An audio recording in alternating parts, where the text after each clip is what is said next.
요즘 온 나라가 시끌벅적하지요? 우리 거문도는 뭐 그런 소리가 들리지 않는데요.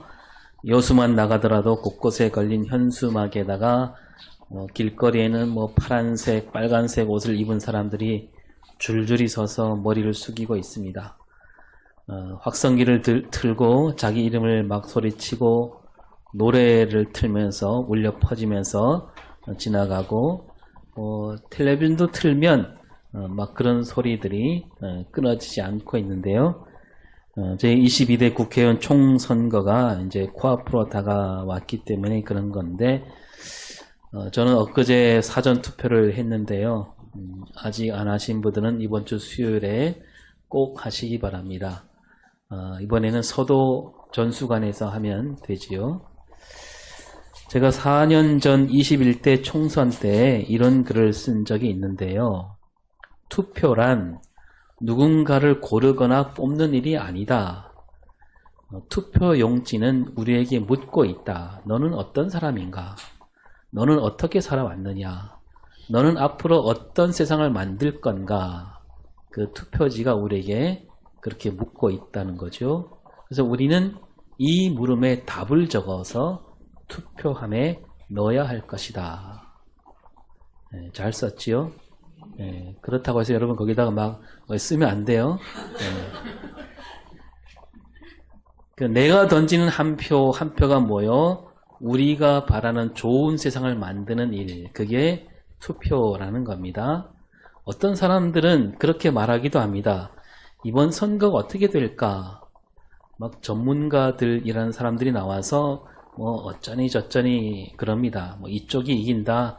아니다, 저쪽이 이긴다. 뭐 많이 이긴다.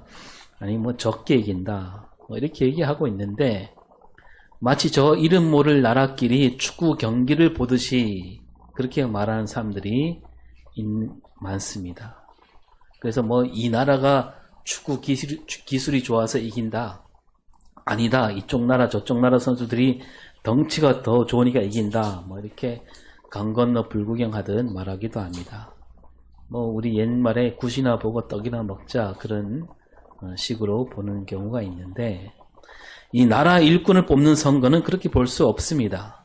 여러분, 우리가 월드컵을 볼 때, 월드컵 경기를 볼 때 우리나라보다 아무리 센 나라를 만났을지라도 우리가 그렇게 말하지 않지요. 야, 내가 보니까 우리는 절대 이길 수 없다. 실력 차이가 이만큼 나니까 우리는 이길 수 없다. 저 나라가 이기게 되어 있다. 이렇게 말합니까? 그러지 않지요. 다들 어떤 마음으로 보나요? 우리가 이기기를 바라는 마음이지요. 그리고 심지어 축구 경기를 중계하는 아나운서나 해설자들도 우리가 이기를 바라는 마음으로 중계하지 않습니까? 그래서 우리가 골을 넣으면 막 소리를 지르고요. 우리가 골을 먹으면 풀이 죽은 목소리로 중계합니다. 그래서 운동장에서 뛰는 선수들이나 응원하는 관중들, 또 텔레비전으로 지켜보는 사람들, 중계하는 아나운서, 해설자들 다 한마음이 돼서 이기기를 바라는 마음으로 하지 않습니까? 그래서 그 경기에서 우리 대한민국 팀이 이기면 그 승리는 그 선수들만, 뛴 선수들만 이긴 것이 아니라 지켜봤던 관중들도 이겼다는 생각이 들고, 텔레비전으로 보는 사람들도 이겼다, 내가 이겼다, 중계하는 아나운서 해설자들도 우리가 이겼습니다 라고 소리치는 거지요. 그 마찬가지로 이 국회의원 선거도 그렇게 볼 수가 있습니다. 저 사람을 뽑아서 이런 세상이 되었으면 좋겠다, 이런 마음가짐으로 찍어야 하고, 그래서 내가 찍은 사람, 내가 찍은 당과 함께 내가 좋은 세상을 만들어야 되겠다, 이런 마음으로 우리가 투표장에 가야 한다는 거죠. 그리고 아직 머뭇거리는 사람들에게도 얘기해 줄 수 있어야 됩니다. 우리 이런 세상을 만들자. 너도 좋고 나도 좋고 우리 모두에게 좋은 그런 세상을 만들려면 투표해야 되고, 그리고 이 사람, 이 당을 찍어야 한다, 이렇게 우리가 말할 수 있어야 된다는 거지요. 우리가 지난 주일을 부활절로 지켰는데요. 해마다 부활절이면 이런 말씀을 드렸습니다. 부활, 2000년 전 예수님이 이 땅에 오셔서 십자가에 달리셨다가 죽음에서 다시 살아나셨으니까 이야, 이거 정말 놀라운 일이다. 하나님 능력은 도대체 어디까지인가? 이런 기적을 베푸신 하나님, 그 하나님께 찬양하자. 여기에 그치면 안 된다라고 했습니다.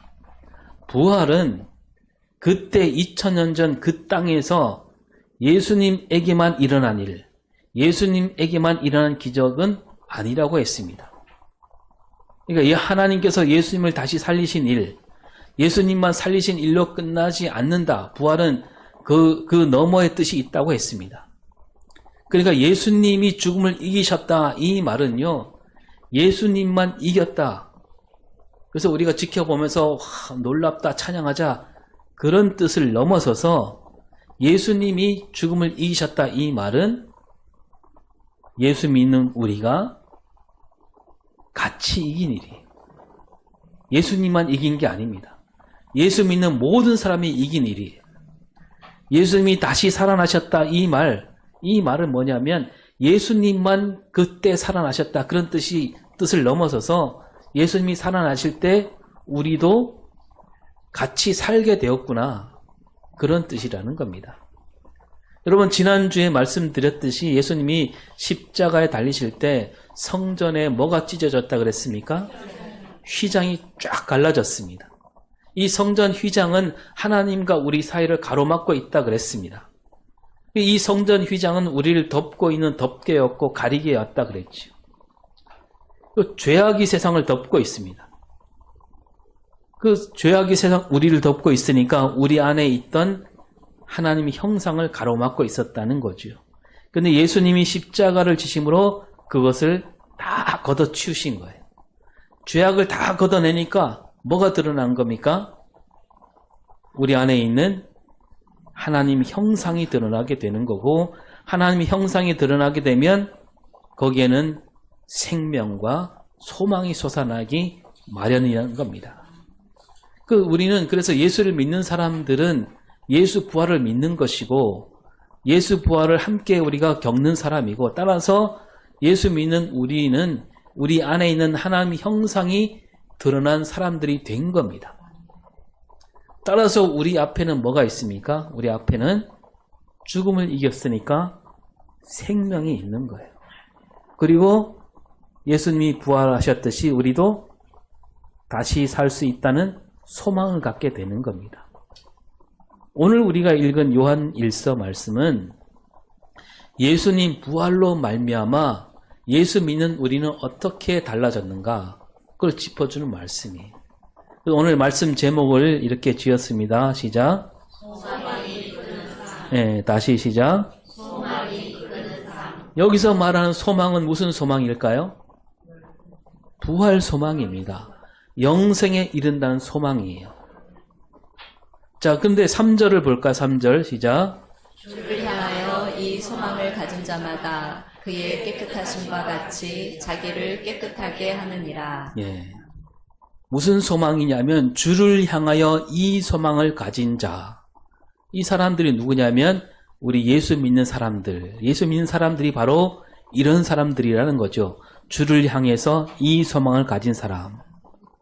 그러면 이 소망이 어떤 소망인가? 그 앞에 2절에 나옵니다. 시작. 사랑하는 자들아, 우리가 지금은 하나님의 자녀라. 장래에 어떻게 될지는 아직 나타나지 아니하였으나 그가 나타나시면 우리가 그와 같을 줄을 아는 것은 그의 참모습 그대로 볼 것이기 때문이니. 예. 우리가 그와 같을 줄을 안다. 우리는 앞으로 그와 같게 된다. 여기서 그는 누구예요? 예수님이요. 더 정확히 말하면 다시 죽음에서 살아나신 부활하신 예수님을 가리킵니다. 아직은 우리가 그렇게 되지는 않았지만 앞으로 반드시 우리는 그 예수님과 같게 되리라, 그런 뜻이잖아요. 예수님께서 이 땅에 오셔서 앞으로 우리가 어떻게 되는가 보여주신 겁니다. 우리가 그런 소망이 있는 거예요. 예수님이 죽음에서 다시 살아나셨는데 우리도 앞으로는 반드시 그렇게 되리라. 이 소망이에요. 그리고 이 소망은요, 반드시 이루어집니다. 바울이 이렇게 말합니다. 고린도전서 15장 20절에 그러나 이제 그리스도께서 죽은 자 가운데서 다시 살아나사 잠자는 자들의 첫 열매가 되셨도다. 예. 잠자는 자들에게 첫 열매가 되셨습니다. 예수님이 다시 살아나심으로 이제 죽음이 끝이 아니라는 게 온 세상에 알려지게 되었다. 그동안에는 죽음에는 열매가 없었지요. 죽음은 그냥 끝이었습니다. 죽으면 썩는 것이고 썩는다 이 말은 없어진다는 뜻이잖아요. 이러한 죽음이 뒤오고 있던 세상에서 예수님이 죽으신 다음에 다시 살아나셨어요. 모든 사람이 지켜보는 가운데 죽으셨잖아요. 그냥 죽은 게 아니고 저 높은 십자가에 달리셔서 그 몸에 있는 모든 피와 물이 다 쏟아져 버렸습니다. 그 무슨 뜻이냐면 이거는 완전히 죽었다는 얘기예요. 이만큼 더 살아날 가망성이 없다는 얘기예요. 그런데 예수님이 바로 그런 죽음을 뒤엎고 다시 살아나신 겁니다. 그러니까 죽음에서 부활이라는 열매를 맺으신 겁니다. 여러분, 사람들은 누구나 죽을 수밖에 없지요. 죽음 앞에서는 그 누구도 힘을 쓰지 못했습니다. 그런데 예수님이 그 죽음을 이겨내셨다. 죽음 앞에서 아무 힘도 쓸 수 없었던 사람들, 죽음이 끝이라 여겼던 사람들, 자기 말을 듣지 않으면 죽이겠노라고 떠들어대던 이 모든 사람 앞에서 예수님이 살아나신 겁니다. 다 놀라운 거죠. 놀라울 수밖에 없는 거죠. 그래서 이 예수님이 죽음에서 다시 살아나신 이 일로 말미암아서 이제 새로운 세상이 열린 거예요. 뭐냐 하면 죽음은 죽음으로서 끝나는 것이 아니라 죽음은 또 다른 시작이 되었다는 얘기예요. 그래서 이제는 죽음이 아니라 죽음이 예수 그리스도 안에서는 그 죽음이 생명으로 바뀌게 된 거죠. 그래서 죽음을 두려워하던 이들은 이제 새로운 소망을 갖게 되었고, 사람 생명 갖고 장난치는 이들도 이제 그 짓을 멈칫거릴 수밖에 없게 된 겁니다. 예수님을 따라 예수님이 가신 길로 가는 사람들, 그 앞에 죽음이 있을지라도 이제는 예수님이 다시 살아나셨듯이 새로운 생명을 얻게 된다라는 것을 보여주신 거예요. 예수님이 앞서서 그 길로 가신 거잖아요. 그런 뜻에서 예수님이 잠자던 자들에게 첫 열매가 되셨다라고 말씀하는 거죠. 그 첫 열매가 되셨기에 예수 믿는 이들은 모두 그와 같은 열매를 맺게 된다는 얘기입니다. 이렇게 사도 요한과 바울은 말하기를 예수님이 다시 살아나셨듯이 예수 믿는 우리도 그렇게 되리라 이렇게 외치고 있는 건데, 이 외침은 예수님이 일찍이 말씀하셨어요. 요한복음 11장 25절에 시작. 나는 부활이요 생명이니 나를 믿는 자는 죽어도 살겠고. 네. 예수님은 곧 부활이고 생명이다라고 하셨습니다. 그래서 예수를 믿는다 이 말은 부활과 생명을 믿는다는 말과 같은 말이 되는 거죠. 그래서 죽어도 산다. 죽을지라도 다시 살아서 생명을 누리게 된다라고 말씀하셨던 거죠. 그리고 예수님 말씀만 그렇게 하지 않으시고 보여주신 거잖아요. 무덤에서 다시 살아나셔서 그 몸을 보여주셨습니다. 그 무덤 곁에서 울고 있는 막달라 마리아에게 나타나셨지요. 그 마리아는 그분이 예수님인지 알아차리지 못했어요. 또 새로운 몸을 입으셨기 때문에 예수님이라고 생각하지 못한 거죠. 엠마로 내려간 제자들도 예수님을 알아보지 못했습니다. 또 새로운 몸을 입으신 예수님이 굳게 닫힌 문을 뚫고 제자들에게 나타나셨습니다. 손에 못자국이 있고 옆구리에 창자국이 있지만, 그러나 그때 나타나신 예수님은 그 이전과 새로운 몸을 입고 나타나신 겁니다. 그 사도 요한은 그 예수님을 눈으로 똑똑히 보았고, 그래서 우리도 앞으로 예수님처럼 되리라. 우리도 죽지만 새로운 몸을 입고 다시 살아나게 되리라. 그런 소망을 우리에게 알려주고 있는 거죠. 여러분, 오늘 우리도 이 소망 가운데 사는 사람들입니다. 우리는 앞으로 반드시 새로운 몸을 입게 됩니다. 예수님처럼 다시 살게 되어 있습니다. 사도 바울은 우리가 입게 될 새로운 몸이 어떤 몸인지 조금 낱낱이 알려주고 있는데요. 고린도전서 15장 44절을 볼까요? 육의 몸으로 심고 신령한 몸으로 다시 살아나나니 육의 몸이 있은즉 또 영의 몸도 있느니라. 예. 그러니까 육의 몸과 영의 몸을 말하고 있습니다. 지금 우리가 갖고 있는 이 몸은 썩게 되어 있어요. 언젠가 썩게 됩니다. 근데 다시 살아나게 될 때는 우리 몸은, 그때 있는 우리 몸은 썩지 않는 몸이 되는 거예요. 지금 우리가 가진 몸은 썩을 몸이고 욕된 것이고 약한 거죠. 육의 몸이라 그럽니다. 그러나 다시 살아날 때는 썩지 않는 몸이 될 것이고 영광스러운 몸이 되는 거예요. 예수님이 다시 살아나셔서 보여주셨다고 아까 앞에서 말씀드렸지요. 그 예수님의 몸이 새롭게 입었을 때는 정말 새로운 몸, 빛나는 몸이 된 거예요.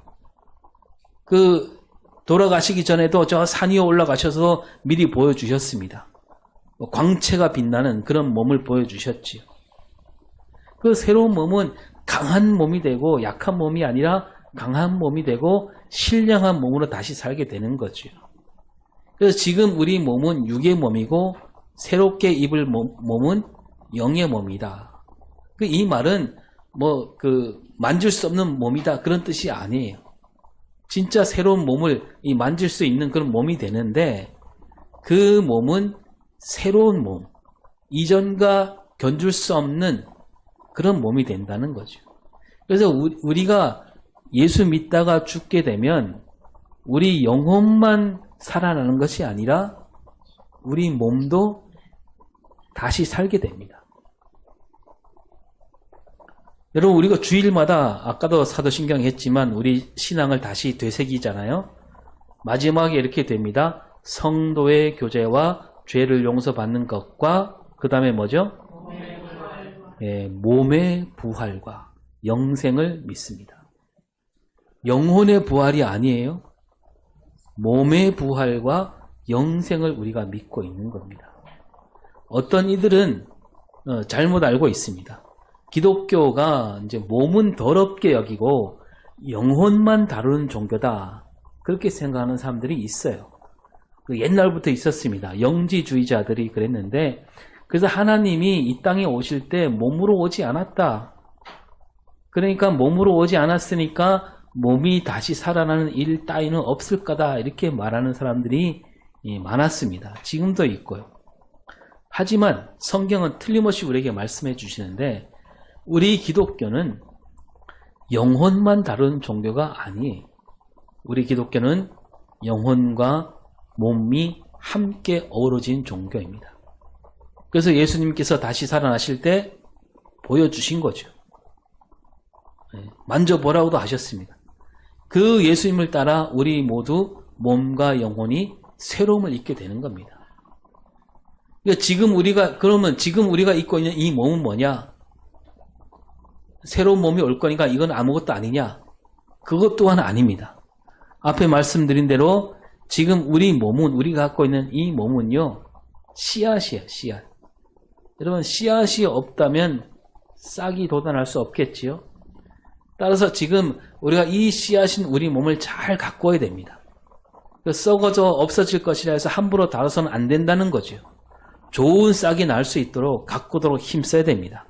그런 뜻에서 바울은요, 우리 몸은 우리 것이 아니다 그러죠. 우리 몸은 하나님께서 계신 성전이다. 성령이 계시는 하나님 전이라고 했습니다. 다시 살아날 몸이 지금 몸과 전혀 다른 새로운 몸이 되겠지만 그렇다고 해서 지금 이 몸이 앞으로 다시 태어날 새로운 몸과 아무 상관이 없는 게 아니다. 썩어질 이 몸에서 새로운 몸이 만들어진다는 거죠.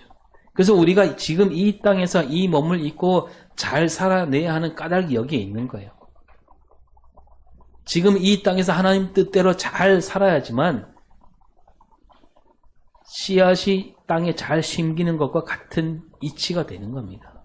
그래서 오늘도 우리가 이 땅에서요, 우리 삶을 더 잘 가꾸고 아름답게 잘 일구어 나가야 되는 겁니다. 여러분, 바울이 한 말을 조금 더 살펴보면요, 첫사람 아담이 살아있는 영이 되었다면 마지막 아담은 누구예요? 예수님은 살려주는 영이 된다 그럽니다. 그러니까 첫사람 아담은 그냥 살아있는 영으로 하나님이 만드셨는데 예수님은 그냥 살아있을 뿐만 아니라 살려주는 영으로 오셨다는 겁니다. 그 첫사람 아담은 하나님께서 생명을 불어 넣어주셔서 살아있게 된 것이죠. 하지만 그리스도 예수, 마지막 아담 예수는 모든 사람을 살려주는 영으로 오신 거예요. 죽었던 이들, 죽어가는 이들을 살려주는 영, 그 영으로 오신 분이 예수 그리스도. 그래서 여러분 아담이 먼저고 그리스도가 나중이잖아요. 육의 사람이 먼저고 신령한 사람이 나중이다. 그러니까 앞에 말씀드린 대로 씨앗이 있어야 새로운 싹이 나온다는 말씀과 같아요. 그 첫사람은 흙에 속해 있었고 둘째 사람은 하늘에서 난. 여러분 우리 모든 지금 흙에 속해 있는 삶을 살고 있는 거예요. 하지만 우리는 반드시 하늘에 속한 삶으로 나아가게 되는 겁니다. 그래서 우리가 이 땅에 벌어지는 여러 가지 일들로 말미암아서 뭐 웃기도 하고 울기도 하고 그런 삶을 살아갈 수밖에 없어요. 이 땅에 발을 붙이고 있으니까. 그러나 이대로 살다가 끝나는 그런 삶이 아니라 우리가 이 땅에 발을 붙이고 있지만 우리는 틀림없이 어디에 속한 사람? 하늘에 속한 사람. 하나님 자녀들이에요. 그러니까 머지않은 날 우리 모두는 그 하늘에 속한 형상을 온전히 입게 되는 거죠. 그날을 바라보며 그 소망을 바라보며 우리 삶을 가야 된다는 거죠. 그래서 오늘 말씀은요. 다시 사실 예수님과 같이 되는 그런 소망을 가진 사람들, 우리 그리스도인들은 어떻게 살아야 되는가? 그런 말씀을 우리에게 해주고 있는데 먼저 그런 소망을 가진 사람들을 가리켜 이렇게 말씀하고 있습니다. 우리가 잘 알지만 1절을 다시 봅니다. 시작. 그러나 아버지께서 어떠한 사랑을 우리에게 베푸사 하나님의 자녀라 일컬음을 받게 하셨는가? 우리가 그러하도다. 그러므로 세상이 우리를 알지 못함은 그를 알지 못함이라. 예. 그리스도인이 누구냐? 그걸 우리에게 보여주는 말씀인데 두 가지를 말씀하고 있어요. 하나는 예수 믿는 우리는 누구라고요? 하나님 자녀다. 예. 그러니까 예수님과 같이 되리라 그런 소망이 있는 사람을 가리켜 하나님 자녀라고 부르는 거죠. 그리고 또 하나 뭐라고 말씀하냐면 하나님 자녀가 된 우리를 누가 알지 못한다고요? 세상이 우리를 알아보지 못한다는 거예요. 자, 먼저 요한 1서는 요한이 쓴 편지인데 요한복음에서는 이렇게 말씀하죠. 요한복음 1장 12절에 자, 곧 그 이름을 믿는 자들에게는 하나님의 자녀가 되는 권세를 주셨으니. 예. 여기서는 예수님을 믿는 사람들, 그 사람들을 하나님이 하나님 자녀로 삼아 주셨습니다. 그러면 하나님께서 우리를 자녀로 삼아 주시고 우리를 자녀로 삼으신 까닭이 뭡니까? 앞에 1절에도 나왔지만 하나님께서 우리에게 어떠한 사랑을 우리에게 베푸셨는가? 사랑을 베푸셨다는 거예요. 그래서 이 말씀을 또 요한복음에 가면 뭐라고 말하냐면 3장 16절 시작. 하나님이 세상을 이처럼 사랑하사 독생자를 주셨으니 이는 그를 믿는 자마다 멸망하지 않고 영생을 얻게 하려 하심이라. 예. 하나님께서 우리를 사랑하셔서 우리를 하나님 자녀로 삼아 주신 거예요. 우리를 사랑하셔서 독생자를 주셔서 그 독생자로 예수로 말미암아서 우리가 영생을 얻게 되었다. 그 우리는 이렇게 하나님께 사랑을 받아 하나님 자녀가 됐는데 그런데 세상은 우리를 알지 못해요. 그들은 예수님을 알지 못하니까 예수님 사랑을 알지 못하니까 우리를 알지 못하는 거죠. 여러분 하나님은 우리만 사랑하시는 건 아니에요. 세상 모든 사람을 사랑하셨죠. 그런데 그 사랑을 받아들이지 못하는 사람들 그를 가리켜서 세상이라고 그러는 겁니다. 세상은 바로 그런 사람들을 가리키는데 예수를 믿지 않는 세상 사람들은 하나님을 알지 못하고 하나님을 알지 못하니까 하나님 자녀들도 몰라보는 거죠. 그래서 여러분 따라서 세상이 우리를 몰라본다 해서 우리가 서운해할 까닭이 없는 겁니다. 우리는 하나님께 사랑받는 하나님 자녀인 것만으로도 우린 넉넉한 거예요. 오히려 세상이 몰라줄 때 기뻐해야 할 수 있어야 됩니다. 세상이 몰라준다. 그러면 그것은 곧 하나님 자녀라는 증거가 되기 때문인 겁니다. 세상이 알아주는 사람은 어떤 사람입니까? 세상이 알아주는 사람, 세상이 알아보는 사람. 국회의원이 되면 사람들이 알아주겠지요? 좋은 대학교 나오면 막 사람들이 떠받들지 않습니까? 큰 회사 들어가면 또는 큰 돈을 벌면 막 사람들이 알아줍니다. 또 교회도 마찬가지 아니겠어요? 큰 교회 목사가 되면 사람들이 알아보잖아요. 제가 더 이름이 났을까요? 저기 장경동 목사님이 더 이름이 났습니까? 장경동 목사님 국회의원 나왔어요. 언젠가 말씀드렸는데요. 제가 우리 검문대에 온 지 얼마 되지 않았을 때 어떤 교회 장로님이 낚시하러 왔어요. 대전에 있는 교회라고 하는데 막 자랑하더라고요. 우리 목사님 설교가 얼마나 좋은지 주일이 되면 교회가 차고 넘친다. 1부, 2부, 3부, 7부까지 예배 드린다. 대전 시내는 말할 것도 없고 서울에서, 광주에서, 부산에서, 제주도에서도 온다. 그래서 제가 그 얘기를 듣고 그렇게 말씀드렸죠. 아, 정말 훌륭하신 목사님이네요. 근데 그분이 우리 검은도의 교회 하나 비면 왔으면 좋겠습니다. 왜냐하면 그분 설교 들으려고 막 사람들이 검은도로 막 몰려들 거 아닙니까? 그럼 우리 검은도 인구가 많아지고 막 교문도가 발전할 거 아닙니까? 그 목사님 덕분에 우리 검은도가 살아났으면 좋겠습니다. 그 목사님이 우리 검은도로 올까요? 모르긴 몰라도 안 오겠지요? 왜 안 올까요? 여러 가지 이유가 있겠지만 아마 그 사람들이 알아보고 사람들이 알아주는 그 맛을 놓치고 싶지 않을 겁니다. 여러분, 우리는 하나님 자녀가 된 사람들이에요. 세상이 우리를 알아주지 않습니다. 그럴 수밖에 없어요. 우리는 세상과 다른 길로 가고 있고 가야만 하는 거죠. 대신 우리에게는 뭐가 있냐면 새로운 생명과 소망이 있는 겁니다. 그 하나님 자녀가 된 우리 그 새로운 생명과 소망 가운데 사는 우리가 어떻게 살아야 되는가? 3절에 이렇게 말씀합니다. 시작. 주를 향하여 이 소망을 가진 자마다 그의 깨끗하심과 같이 자기를 깨끗하게 하느니라. 아멘.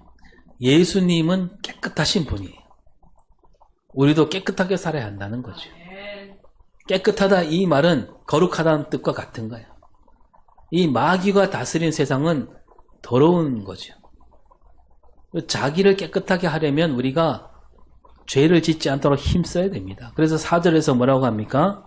죄를 짓는 자마다 불법을 행하나니 죄는 불법이라. 예, 죄는 불법이다. 이 불법은 무슨 뜻입니까? 하나님 말씀을 어기는 거. 그게 불법이죠.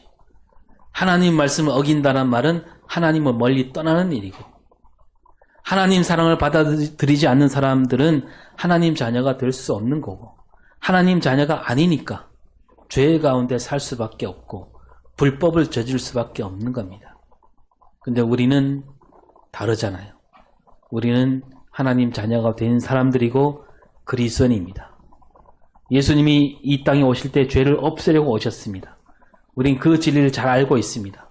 아무 죄도 없는 예수께서 모든 죄를 없애주셨는데 우리가 그 은혜를 저버릴 수 없는 거죠. 그래서 그리스도인들은 예수 안에 사는 사람들이고 예수 안에 살면 죄를 지을 수 없다는 거죠. 6절을 볼까요? 그 안에 거하는 자마다 범죄하지 아니하나니 범죄하는 자마다 그를 보지도 못하였고 그를 알지도 못하였느니라. 예수 안에 산다는 말은 예수님처럼 살아가기를 힘쓴다는 말과 같은 말이죠. 예수 안에 살면 죄를 짓지 않는 거예요. 하지만 죄를 짓는다면 그는 예수님을 보지 못했고 알지 못한 사람이나 마찬가지다. 이 요한이 살았던 시대에 그런 그 시대에 그런 사람이 많았지요.